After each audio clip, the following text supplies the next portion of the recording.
Iran didn't just fire missiles at Israel, it aimed at something far more dangerous. Not the air defenses, not the cities, not even the military bases. It targeted the factories that build Israel's entire defense system.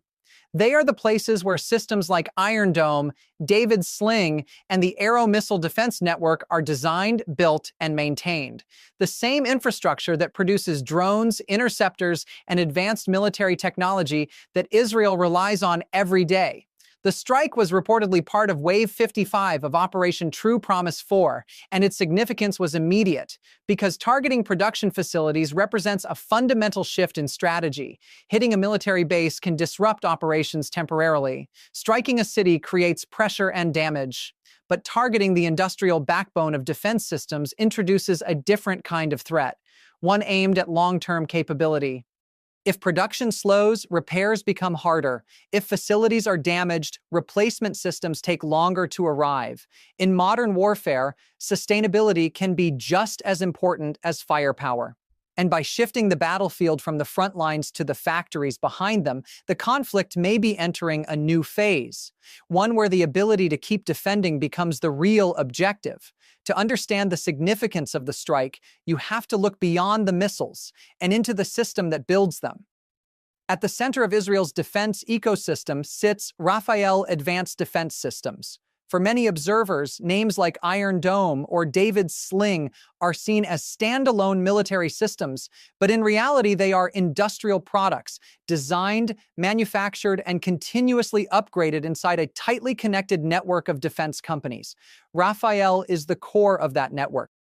It produces interceptor missiles, advanced sensors, and precision-guided weapons like the Spike missile system. It is also behind emerging technologies such as Iron Beam, a directed energy system designed to intercept threats at a fraction of the cost of traditional missiles. But the role of Rafael goes even deeper. Its systems are integrated into electronic warfare, radar networks, and cyber defense architecture, forming part of a larger system that connects detection, decision-making, and interception in real time. This creates a powerful advantage, but it also creates a vulnerability, because when critical production is concentrated in a limited number of facilities, the entire defense structure becomes dependent on those nodes. Damage to a single site does not just affect one system, it can ripple across multiple layers of defense.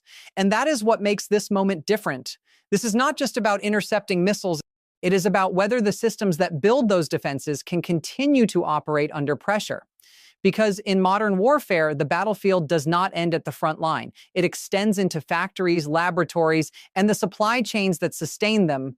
Behind the explosions in the sky, another battle is quietly unfolding. A battle of numbers. Modern missile defense systems depend on interceptors, highly advanced missiles designed to destroy incoming threats before they reach their targets. Systems like Arrow, David's Sling, and others form the backbone of that defense.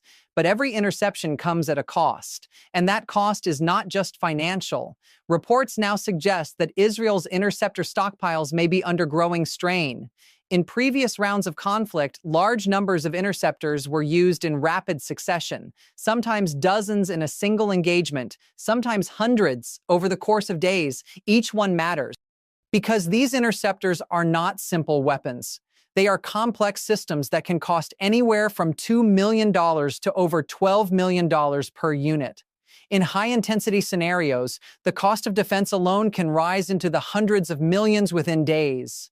Emergency funding, reportedly including hundreds of millions of dollars approved within hours, reflects the urgency of the situation, but money cannot solve the deeper problem. These systems require specialized components, precision manufacturing, and time. Production lines cannot simply be accelerated overnight. Even with increased funding, there is a limit to how quickly new interceptors can be delivered. And that creates a gap between how fast interceptors are used and how fast they can be replaced. As that gap widens, the margin for error begins to shrink. Because in modern missile warfare, defense is not just about stopping threats. It is about whether you can keep stopping them tomorrow. Modern missile warfare is no longer just a contest of technology. It is a contest of cost. At the center of this conflict lies a striking imbalance.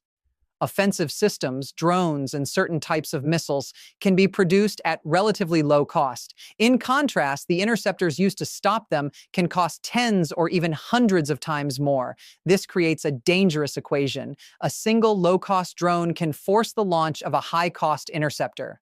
Multiply that across dozens or hundreds of incoming threats, and the defender begins to face a growing financial burden simply to maintain protection. This is where strategy begins to shift. Iran's approach appears to rely not only on impact, but on economic pressure. By sustaining a steady flow of attacks, even at relatively low cost, it forces its adversaries to continuously expend expensive defensive resources. Over time, the balance is no longer measured in missiles intercepted. It is measured in money spent versus money available. And the effects extend far beyond the battlefield. Rising tensions have already begun to influence oil prices, shipping routes, and global markets, particularly around critical corridors like the Strait of Hormuz. Energy flows become uncertain. Insurance costs increase. Supply chains begin to feel the strain. The war, in effect, expands into the global economy.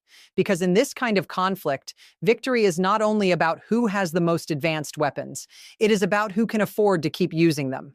A new kind of weapon is now entering the battlefield, and it is forcing military planners to rethink everything they thought they knew about missile defense.